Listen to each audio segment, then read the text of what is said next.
So Igor, how's the weather in Belgrade? Let's talk about weather while we wait. It's an Hey, interesting. man, it's super great. To be honest, like not good for the last couple of days. It was actually quite nice, like last week, and then until Saturday, because my birthday was on Saturday, and then it got like really bad. I think I brought it back. Yeah, And I'm sure. yeah, man, I'm sure you didn't. I'm sure you didn't do that one. Good. Let's wait for one more minute, and then I think we can kickstart it. sure. How is the weather there, man? Is it better in Tirana? No, I think it's in the whole Western Balkans that are in this rainy period. We have been here for the past week, so yeah. But that's always like March is always like a mixture because we don't have any more like 4 seasons. You have like this middle weather, whatever you want to call it, transition. Yeah, it's like more like a curiosity also to share with the rest of the people who are live on the webinar. But we have so the last week of March and the first couple of weeks of April in Albania, we have a period which we call the old ladies period. I have no idea why it has this nickname, but the borderline is that it rains during these 2 to 3 weeks, right? So we know that usually this period is a rainy period in the country. I mean, I think it's the same like across the Balkans in general. Anyways, let's kick off. Let's not waste time. Uh, Hi, everyone. Thank you so much for joining. We'll start with a brief introduction. My name is Igor. I'm working as Senior Vice President of Sales, overlooking all the sales-related activities in the company. I'm with Native Teams for 4 years, actually, literally from the early start, and kind of like watch this little baby grow and become now like full independent company covering 85 plus countries across the globe and serving more than 10K active clients. Skerdi, mic to you, man. Thank you. Thank you. My name is Skerdi. I'm the Vice President of Demand Generation, aka Performance Marketing at Native Teams. Been working here since July 2022, initially as a business developer, and then jumping to what I love to do, which is marketing itself. Alongside Igor and the rest of our wonderful team, we have been helping companies expand globally in the past 4 years. And as Igor mentioned, right now we're in 85 countries and the numbers are growing consistently. So thank you all for being here, and we really appreciate your time. We will try to explain you how companies in the Middle East, but also for those of you who are not from the Middle East who have enlisted into the webinar, how companies can expand globally, why it's important that you get a solution like an employer of record to do that, and how exactly an EOR provider can help you expand without any headaches. So Igor, you can start by briefing a little bit the participants about Native Teams, and then we can go through the topics. Yep, you already briefly touched the topic of ER and the employer of record, as we call it in the industry. And pretty much the core function or the core value proposition that we have is around employment, and ER is one portion of it. So Native Teams is a company. I just touched upon the part of how many active countries we have. We have 85 plus active countries currently. In these 85 countries, we are covering a couple of, let's say, categories and, let's say, parts of employment, financials, and compliance and taxes and regulations, of course. So on one side, we have part of a product that is covering, as we said, like employer of record, payroll, all of the taxes, regulations, and other important and viable parts of having proper employee sitting in a country where you don't have knowledge, where you don't have the entity, or you just want to simplify and streamline a solution. Second portion is also covered to like add-on features that we are covering, obviously besides the payment and employment part related to mobility, which is one of the key aspects, I think, of employment in the last couple of years, because after COVID, people started to work remotely or hybridly. So kind of like movement across countries was becoming a thing of a present rather than future. Besides that, we also have a part that is covering recruitment. So if you kind of like look into this couple of features together, you can see that we have all-in-one stop shop for everyone who wants to expand globally. So what I mean by that, in the last 4 years, we actually understood a couple of key reasons and points that are mostly blockers and stoppers for other companies when they're trying to either save specific money on outsourcing teams that are not sitting or being based in the country where they're having the operations or headquarters in. Secondly, how hard can it be to maintain culturally and obviously legally teams across the globe? Thirdly, the lack of knowledge always leads to like tons of the mistakes, especially in the growth phase. Companies don't have actually space to make this kind of a mistake. So that's why kind of like native teams from the beginning wanted to have and be the product and solution for everyone who wants to expand in this way. This is mostly related to the extended knowledge that we have that is related again to every single small aspect of employment and regulations and rules and laws in all of these 85 countries. Additionally, because we have 85 active countries, and then I mentioned this a couple of times. Why is this important? Because most of the competition that we have in the industry are covering the whole globe. But the main difference and something that again signifies the meaning and the spirit of native teams was to really like nail down and be fully knowledgeable and actually, let's say, compliant when trying or opening a new entity. That's why like all of the entities are our own. We have our own grounded people in every single one of them, which makes it easier to serve clients and their needs without any bottlenecks or third-party providers. So the topic for today is going to be expanding beyond the Middle East. Obviously, we're not going to be only referring to companies sitting in the Middle East, but a bit wider. Maybe we can call it EMEA/Central Asian market, and obviously how to hire and pay the talents with these across the globe. That's something that I think both me and Skerdi, because we're coming from the demand from the growth teams, we kind of speak about this one on a daily basis. So it's going to be pretty much like small talking that we have on a coffee break or similar, and kind of just sharing the knowledge, or at least like the first-hand experience from everything that we learned from the last 4 years that can help anyone here, or at least just maybe light a bulb when thinking of expanding, trying to, again, narrow down or niche down the talent base that you have in your team, or at least just like being curious about something else that you haven't thought of.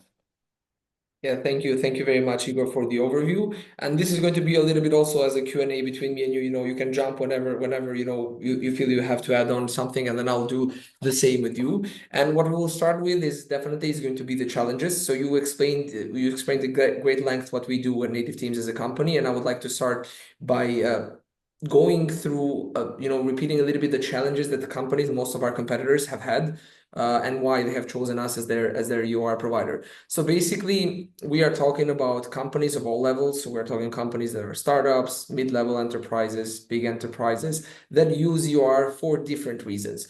Now, some of the key problematics, or let's say pain points that they have that they are trying to solve are initially there is a cost associated to opening entities in multiple countries, and there is a time cost as well. So we have cost both in money and both in time when it comes to going in another country and opening an entity. Now, opening an entity, it varies from country to country depending on the region when you are planning to go and jump, and local laws and regulations are diverse. But let's say that you have both the money and also the time to go there and spend the time in that country opening the entity, make the investment and everything else. Another issue that we have encountered, and one of the most important, let's say, pain points that we solve, or an employer of record company solves, is actually local compliance and regulations. Meaning that when you go into the new country, just like it happens for me personally, when I go to another country, I don't know the local regulations, I don't know the fiscal law, I don't know anything about how opening a company works into that region. And then what you do, what any reasonable person that does their own due diligence would do, despite of the size of the company, is you would go and you would do a thorough research on what are the best legal teams to help you, what are the best payroll specialists to help you in that specific country. This would take you, again, a lot of time. And also there is a level of risk with that one, because more or less, more often than what you would think, as I work in marketing, I can speak to this with, I believe, good authority, is that you end up contacting the company that has the best SEO or the best Google ads when you are doing research online about for example, the best legal firm. So basically, there is risk involved because you are making a choice. You are a little bit, I would say, blind because you go into that country, you choose the first company that seems good to you. And then you invest a lot of time, you invest a lot of effort, and maybe you do not have the best information on the ground in the country that you are not opening. Then maintaining all of these people that or companies, agencies that will work alongside you requires retainers, requires a lot of investment. And you will do all of this without actually knowing if that market will work for you, if that market will work for you from a market perspective. So if you will be able to sell your services or products.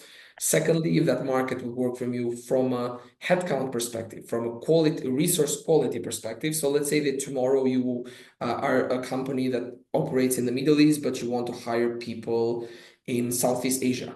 You want to hire people there, you need to go there via the right approach. You want to hire them legally. You go, you open an entity, you do all of that investment, you have other people on your payroll, and then you learn that maybe the resources on that specific region do not fit your criteria. Again, I'm mentioning this just as an example, so we don't have any Southeast Asian colleagues telling us why did you take that as an example. The example could have been all over the world. So all of these things and pain points that you would go through, and again, right now the level of task is measured in stress and time rather than anything else, can be tackled very easily by getting an EOR provider, because by definition this is what EOR providers do. EOR providers offer a solution for all of these pain points with local expertise, because our job as a company and the job of every EOR company is actually to make sure that you do not suffer these pain points and you continue your day-to-day work without having to worry about compliance, a legal overview, basically all of the bureaucracies that to the core of it no one likes to deal with on a day-to-day basis of a business. Now, this is just to show a little bit the pain points and how and what are usually the pain points that customers have. And then I would also mention another thing which is very important right now in this day and age, which is employee retention. A lot of you here present might say, why would I even bother hire people full-time? I can just go via the contractor way. First of all, native teams and other EOR providers also offer contractor solutions that can help you manage better the payments, the structure, the benefits for these contractors as well. But the key to increase employee retention in this day and age is, of course, giving them local benefits. And contractors, or in this case, freelancers, if they are working on their freelance basis in a lot of countries, they lack the core benefits that employees have. So a good way for you to increase the retention of these employees, to increase the satisfaction of these employees, because on the end of the day, we are all in the game to having the resources happy, because a happy resource is a productive resource, is to offer them a proper employment contract based on the local regulations of their country. Hence why the service is necessary, and the companies are coming to also being able to transition their full-time contractors, transitioning them to actually full-time employees in order to gain better retention and to have them more happy and better better position from a benefits perspective as well. So this was as far as the pain point goes. Now Igor will walk you through how EOR simplifies the global hiring for you and how you can quickly expand and test new markets for resources through the EOR services. Thank you, Skerdi. Yeah, I think you covered kind of like the one of the key aspects and kind of like the most common question that we have when it comes to expanding globally, and what are the needs or potential problems that comes with it. But from the EOR perspective, I think EOR is kind of like having open doors to some of the new markets without actually spending anything. Let me explain you how this works. So as we said, like we have 360 coverage. So with native teams, let me give an example. You're a company from Middle East, from UAE. You want to have the operational team in Bangladesh, or I don't know, maybe Poland, let's say. So you can come to native teams, request or ask for, let's say, 5 people or I don't know, a whole team of support or I don't know, entry-level devs in one of these 2 countries. We can provide you the firstly knowledge about the average salaries, how the employment in general works, what are the mostly working conditions in terms of the working hours, how the overpaid is being covered. Additionally, do you have or need to cover any incentives if you want to have people that are staying more than 8 hours, or they're working in a different time zone, and rest of the important factors. Secondly, we can provide you the information if we don't have a direct partner, but most of the countries we are covering throughout the partner, how to find the talent. We can even do that portion, meaning like screening and talent acquisition. After that one is covered, EUR starts to serve pretty much. So you have, firstly, the, let's say, 5 ideal candidates being brought to you that you just need to interview once or twice just to be sure that they fit the company culture. Nowadays, one of the, I think, key advantages that EUR is kind of like following is that globalization brought the similar company culture and culture in employment across the globe. So most of the times you can see global companies that are having the same, let's say, level of quality of cross collaboration, and in general the culture is on the same level as within a company that has only employees based in one country or one city, to be more specific. So we're coming to the ER part. We're covering all of the pretty much compliant and legal parts related to you having an employee there. So you don't have literally to go out of your chair. Everything is being covered throughout our platform. One also important factor is that with the software as ours, you can have everything unified under one umbrella, which means one app for all of the servings from beginning till the end. Once you have the employee being fully grounded, let's say in Poland or Bangladesh, respectively, we're coming to the next part, and that's payrolls, bonuses, commissions, salary changes, firing, and rest of the important topics. So within the pretty much partnership or usage of our app and our service, all of the intellectual rights of all of the employees are in your hands, which brings it to the point that we're here just to simplify and streamline everything that will happen between you and employee. So fast forward, after 6 months, you had successful 3 months of a probation period to employ someone fully, or 6 months, again, depending on the country, but we're also covering and giving the information in that scope. After we have that one covered, and let's say after 6 months, you want to fire the employee, we're also giving you assistance on how can the whole firing process be done, what are the possible problems or escalations that might happen, and how to solve them. So again, ER as a solution when it comes to the global employment is something that is same as ChatGPT for making a pie that you never made before. Pretty much, it's kind of like giving you all of the informations firsthand. Again, just from our side, the only knowledge that we have is related to the obviously laws and regulations in the respective country. So again, we kind of help, especially the new or let's say early emerging companies to expand globally, streamline or test new markets, find cheaper labor or better labor, have support covering all 24 working hours or whatever else might be a problem. Additionally, since 95% of the companies nowadays are working kind of like digitally, you can see the amount of the different ICPs or companies that we worked in, which is also one of the important factors. Most of the companies out there are thinking that ER only falls as a possibility for the companies that are in IT category, which is not true, to be honest. Most of the stuff is now being covered and conducted throughout the laptop or digitally, obviously online. So again, whatever the niche or scope or industry that you're in, ER as a solution might help you a lot, even more than you thought of. But I think we should Skerdi cover a bit more like practical steps in general for having the global team and how to actually onboard the international employees within a company like ours, and how Yes. ER helps there. Yes, 100%. Look, when it comes to when it comes to how companies have successfully expanded using EOR and the step-by-step guide to onboarding international employees, I like to always take native teams as a primary example because of our fast growth, and then I'll mention also cases from our customers down the line. So basically, to provide you with a lot of context, the way that native teams significantly grew in the past 4 years has been because we chose to expand globally. If you have a global product or a global service that you are offering, definitely you need people on different markets, on different locations, because you need to do business with the whole world. And of course, then by having people located only in one region, it is very difficult for you to thrive in regions where you don't necessarily know the market, you don't know the people. There's also cultural features that you need to understand and you need to adapt your product to. So basically, any company that has a product that could be sold or a service that could be given globally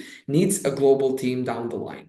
How we grew as native teams, and I'll be, I'll be very quick to explain this one, is when I joined the company, when Igor joined the company, probably there were like 10 people or 15 people. When I joined the company, we were 35, and now we're standing at 320 plus people in the organization. And we have grown this much in the past couple of years when I've been part of the team. The way that, the why we can afford to do this is because we have entities everywhere, but for everyone else or all of the other companies, they won't need to do the footwork that our wonderful team has done to go and jump and make the investments to open the entities, get the licensing, take care of everything from a compliance perspective. You just need to pick a market. Okay, good. If your EOR provider covers the market, then immediately you go and you start the hiring process and you onboard the first people. Let's say that you want a sales team in India, because a lot of the Middle East companies, as far as I've noticed, the trends lately have been trying to expand into the Southeast Asian market. Let's say that you want to hire a salesperson in India or in the Philippines. Basically, what you will have to do is just open a job ad, and these people, you can hire them the next day after you decide that they are actually a fit for a company. You can start the hiring process the next day. What do you get from this one? You get a faster testing market period. If you want to test how the resources perform, how resources from a certain country perform with your service, you can hire them immediately without having the risk of opening an entity and everything else. And also, what you get by that one is less headache, because to the end of the day, this is all operational work that you and your teams will have to do, right?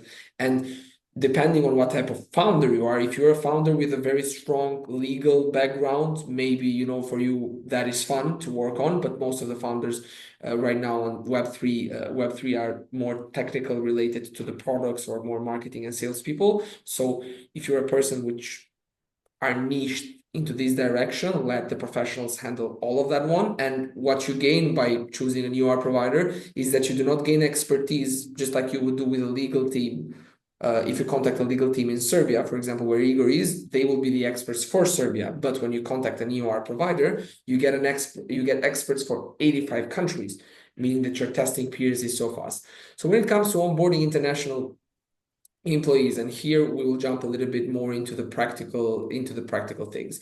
When it comes to, and I will explain first how you can onboard them with native teams, and then how the onboarding process within an organization and a management perspective can happen. So basically, what you do is that you jump into our platform, you create a business account, you go into the business account, and there you can add team members along the way. Of course, this process will be heavily supported by our sales and our customer success and our account management team to make sure that everything that you need is provided to you in real time. And basically, there you can have a platform. You have a platform where you can see definitely everything that you are, your payroll, the numbers, your team members, their holidays, so you can manage them also from an HR perspective. And then every time that you need to onboard a new employee, basically what you do is you open a ticket, you make a request, and immediately our team processes them in real time. We also have a very good knowledge base that will inform you in real time on the countries that you might want to hire, and then you can see the salary changes. You can see also what are the regulations. You can see the number of employees that you can have, because sometimes there are some restrictions based from country to country. Basically, everything is on real time served to you through the platform, and if you have any difficulty, then you have your dedicated customer success or account management that will support you throughout the way, and we also have an online chat that is available at all times.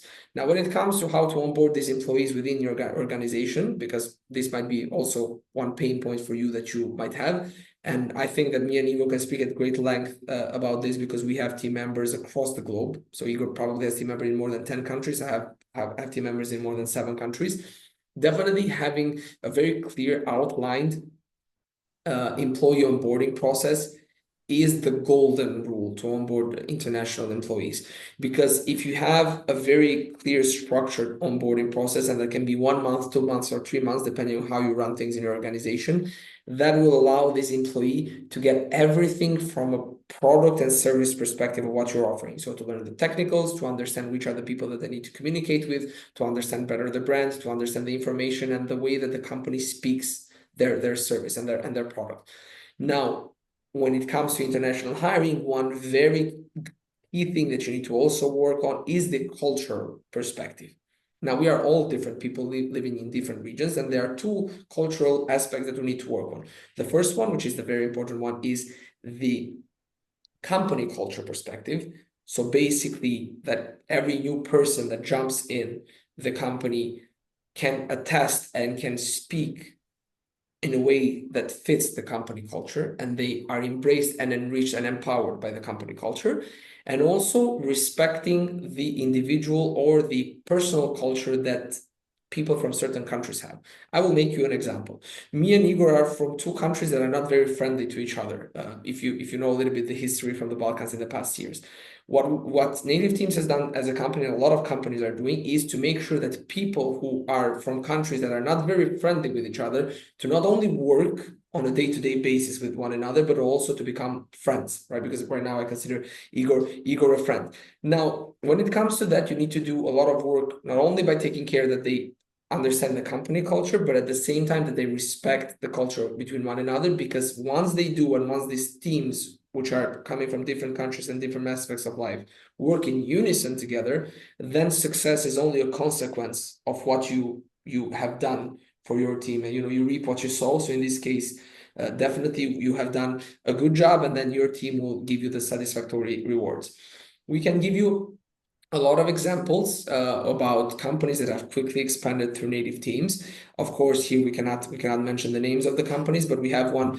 We had one customer that was a sales company from Croatia, and basically they were offering services worldwide, but they were trying to hire for every department in the country.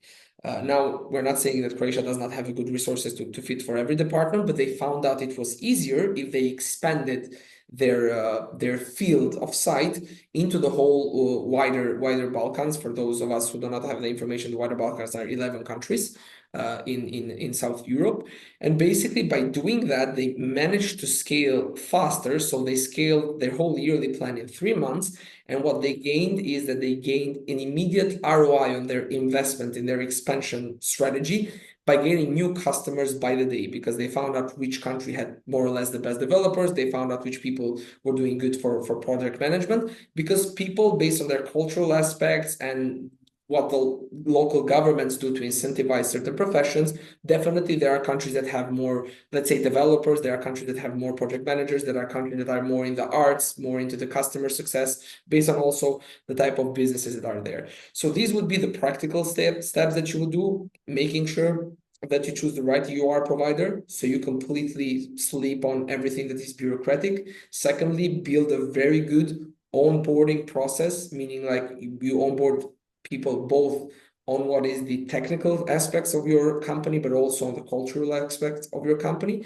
And third, to really consult the experts. In this case, it can be expert from your EOR company or other experts that have globally expanded on the best way to do it and where actually the resources are. And I will close this by saying actually that we have built also a tool, and we are in the process of refining it, that will allow all founders to quickly just write a couple of things about their company, an AI tool, which will allow you to write how much budget you have, which are the countries that you want to cover, which are the languages that you want to cover from a maybe sales or customer success perspective, and which are the time zones that you want to cover. And immediately the AI will enable you to know where you should hire for each position, how much is the salary range. Basically, it will give you a full business plan HR-wise for the budget that you have, and we will let you know here all on the chat and on the attendee list about when this tool is fully available, so you can use it and you can see where are the next steps for you to be able to globally hire.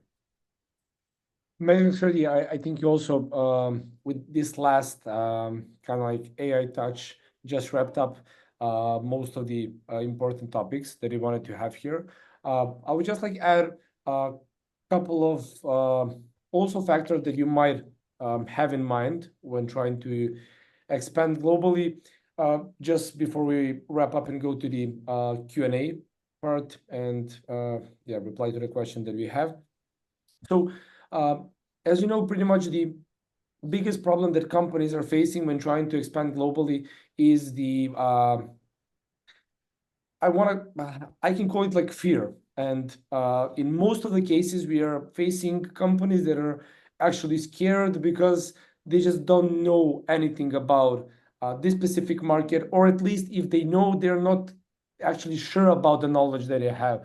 And trust me, the ER providers are kind of like just the middle line between you and security around just thinking about having an employee in any of the countries globally, which again might open tons of the new doors. You, Skerdi, also spoke about like bringing the cultures together, bringing people together, kind of like merging something that wasn't so friendly or so mergeable in the past in terms of like employees and where they based. But from that perspective, also have in mind that when you mix people from other regions, from other countries, you will also for sure make something extraordinary and different. Because when people, let's say like from two different parts of a globe start working together, you'll have ideas that are also related to how one portion or again type of a country or culture works and the other.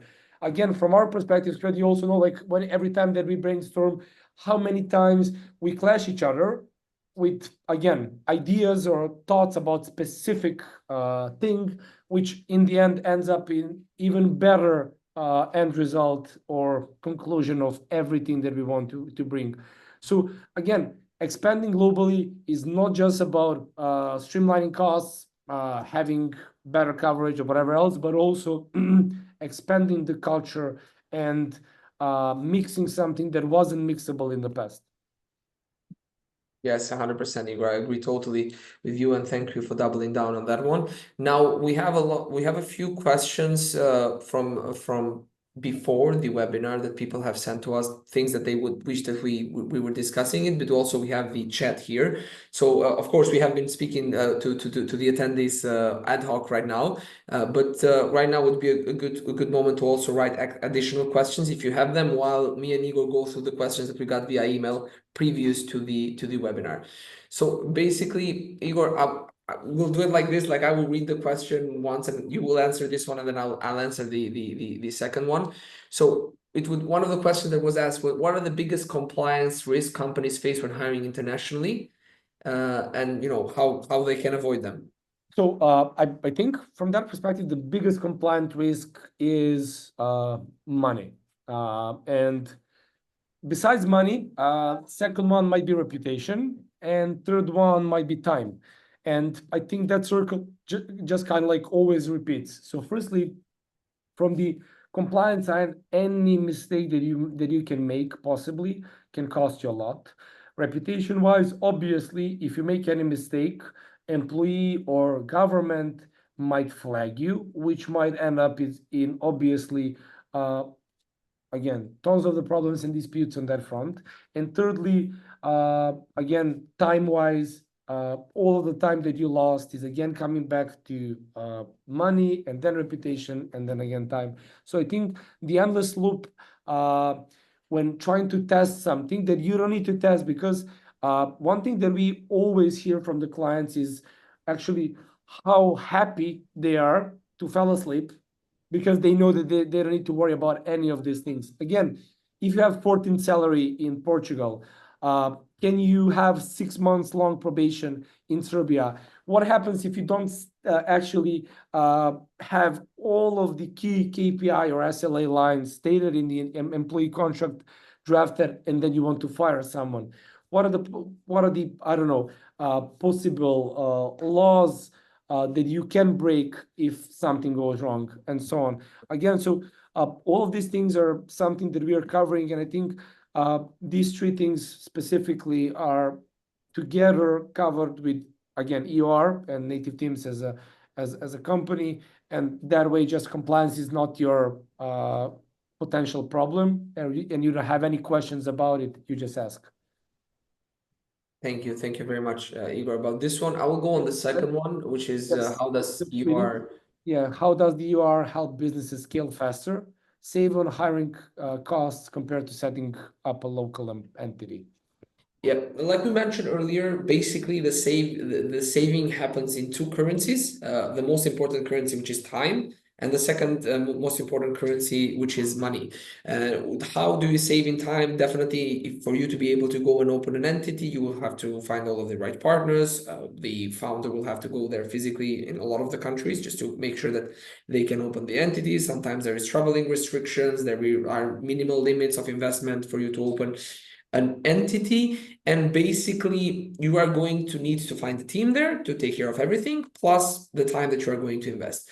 Now, how does this compare with the EOR services? By the way, one thing that we firmly believe in native teams is that we want to charge people the right pricing for EOR, and that's why we're one of the most convenient, if not the most convenient, solution into the market, because depending on the situation and on the pain points that the user or the customer have, we also make sure that our pricing is adhering to those as well, and we are very reasonable with it. Basically, you would have to invest money into a legal team, you have to invest money into people to take care of your finances, to make sure that contributions are paid in time. You need to set up an administrator there on that entity. You need to pay taxes on that one. So all of these bureaucratic and also costly things would be quickly replaced by an EOR provider with which you would be able, as I said, if you decide to hire someone, the process starts tomorrow on hiring that person. And then, of course, it takes 3 days, 5 days, 1 day, depending on the country when you are trying to hire, because we adhere to the local legislation. Then, along the way, what you'll do is that sometimes people want to get smart and save up costs. And I understand because I've done that myself also when I was running my own business. So let's say that sometimes you'll try to maybe craft your own contracts or maybe use the same template for different people, maybe of different status, married, unmarried, maybe with children, which in a lot of, for example, the European Union countries, they would have tax exemptions just by the fact that they're married or they have children. You will do that one, and then maybe you would make a mistake, and the consequences of the fines of doing that mistakes are very high and they are not worth the risk. So basically, by getting the right EOR provider, you would not only save money to the dollar by the end of the day if you do a comparison between owning an entity and also having an EOR provider, but you would save what is most important in 2025, which is time. And then that time can be invested into expanding your business because you are not in the game to try to save as much money as possible on the investments that you make for a business. You can afford to be also more bold, but you are in the game of making as much money as possible. And in this case, if you worry about compliance, regulations, numbers, was this paid, did this pension contribution went away, your focus is not where it should be, which is evidently your business at the end of the day. Now, Igor, this is a very good question, I think, because we touched a little bit upon the contractors itself. What are the key differences between hiring employees versus contractors, and how can this misclassification impact the business?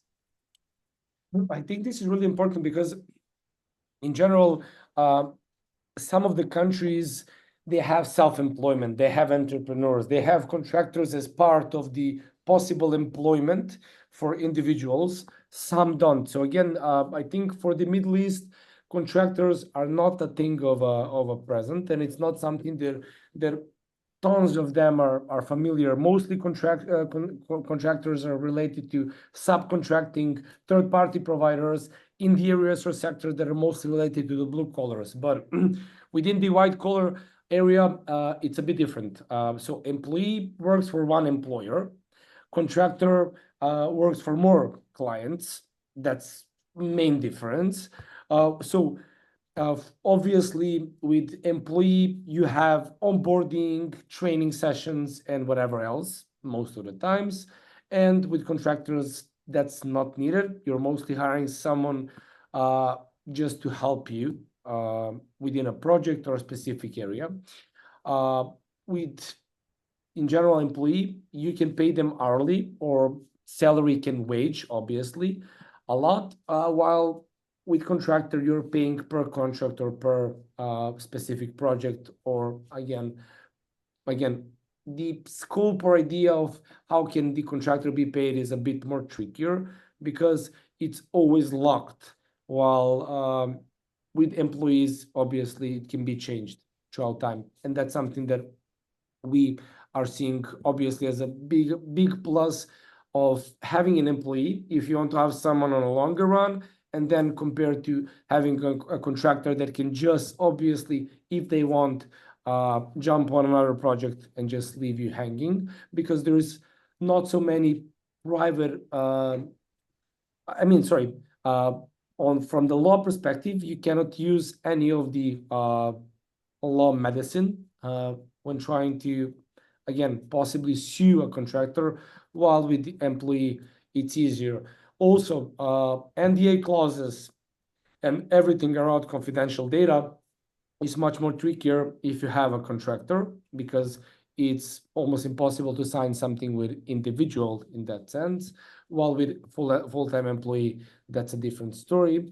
And obviously, with this is the compliant part. If you have an employee, then you have local labor laws that are dictating the termination process, and contractor agreement is dictating the termination process on the other end, which means you have flexibility not related to the geolocation of the respective talent that you want to hire. And yeah, one additional thing is that if you have an employee, then an employer withdrawals and contributions and taxes are falling to the employee itself. And with the contractor, they are not entitled to benefits from their clients. Thank you very much. Igor, would you like to also cover Ahmed's question? Yes, just 1 second. On the chat, yes. Unfortunate firing event to an existing team in the host country. Okay, so let me explain this one, Ahmed. So pretty much we're always giving kind of like a small consultancy when it comes to possibilities, or what are the laws and regulations when trying to fire someone in a specific country. So again, we are supporting from the knowledge-based perspective and obviously legal perspective, which, because again, us and as the middleman or middle line between you and an employee are also involved in that. So we're trying to make both sides and both fronts having the most equal and better options in their hands at any point of time. And in addition to 88 euros employment, in the footnote, just a second, mentions. Yes, payment up to 100 euros, depending on some conditions. Okay, so our pricing is related to salaries or total cost of employment. And that's something that we have as the first condition when calculating the total cost for, let's say, in this case, specific employee that you want to hire in any of the 85 countries. So obviously, as the total cost of employment goes up, our fee also goes up. We have different tiers that are related up to 1K, from 1K to 4K, and 4K, 4.5K and 4.5K above in terms of the total cost. So that's dictating the total cost of the subscription fee, if we can call it like that. Yeah, just to explain, Ahmed, when it comes to what Igor mentioned are the salary brackets, right? It's not like the cost of native teams goes there. Just to make sure that that is not misunderstood. And then also when it comes to the specific ways that we support you. So basically, if those employees that you are trying to let go are under our EOR service, so if you have hired them through native teams, we provide you with a full consultancy of how and when you can make that let's say that let go process. Definitely by protecting you, because at the end of the day, you are our customers, by protecting you and making sure that you do not make mistakes when letting people go. One of the biggest problems with letting people go against the regulations of a country is that it can backfire you from a legal perspective if those people decide to move to trial. So we make sure that you have the full view before you get into the relationship with the employee, so you know which the regulations are, and then we support you along the process if you want to make an agreement with them on letting them go, or if you want to do hirings or firings in other countries. Definitely we'll enable that. Even where you don't have employees with us, we'll enable you all of the information through what Igor mentioned, which is our very resourceful knowledge base. And then also what can be, so Igor mentioned you the tiers when it comes to the employment, but maybe I don't know exactly where on the website you saw it, right? So that's why we are a little bit on the dark here, but maybe it would, the €100 fee would be referring also on the what we call the expat fee, which is basically if you are trying to hire a person through mobility and they are getting also a visa sponsorship from native teams, because we can help you also relocate people and offer mobility services for your people. That resource has an additional €100 cost, because we have sponsored their visa and we have made it possible for them to move from one country to another, and we consider that an extra service. Good. I don't know if the chat has more questions. If not, Igor, you can, yes, thank you very much, Ahmed, for asking the questions. Igor, if we don't have any more questions for the chat, I think that you can do an overview and then we can close a successful webinar, I would say. Okay, yep. So again, guys, key insights. When thinking about employment, think globally. When thinking about compliance or potential problems, go to native teams. And thirdly, again, whatever additional question or concern you might have, we're always more than open to address any of them. Again, you will have also our contacts. Skerdi, you can write them down also in the chat so people can just copy paste them. And additionally, you have our names, so you can also connect with us on LinkedIn directly. So I think the biggest opportunity that you might have is around the doors of the geolocation or border that you have around your country. So don't try it and don't hesitate to just open the doors and test something new. Additionally, tons of the potential questions that you might had in the past can be unlocked with that. And additionally, just look into native team services. Skerdi already mentioned one of the upcoming features that we have.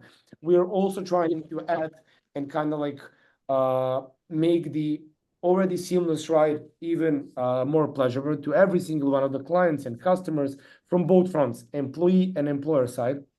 So yes, it was a pleasure speaking about this topic. I think, and hopefully we brought some of the important information points about it. Again, additionally, we would love to connect with all of you. So yeah, ping us at any time. Skerdi. Yeah, thank you very much to everyone for participating. Thank you for being active with the questions and also with the emails that we received prior to the event. We are happy to help you along the way if you are trying to expand with all of the information, and our team will be at your service. Make sure to connect with us on LinkedIn, as Igor mentioned, follow native teams on all social channels. And whenever you're thinking about expanding, consider us, because we will be there to help you along the way. Thank you very much and wish you a great day and week ahead. Have a nice one. Ciao, ciao. Ciao, ciao.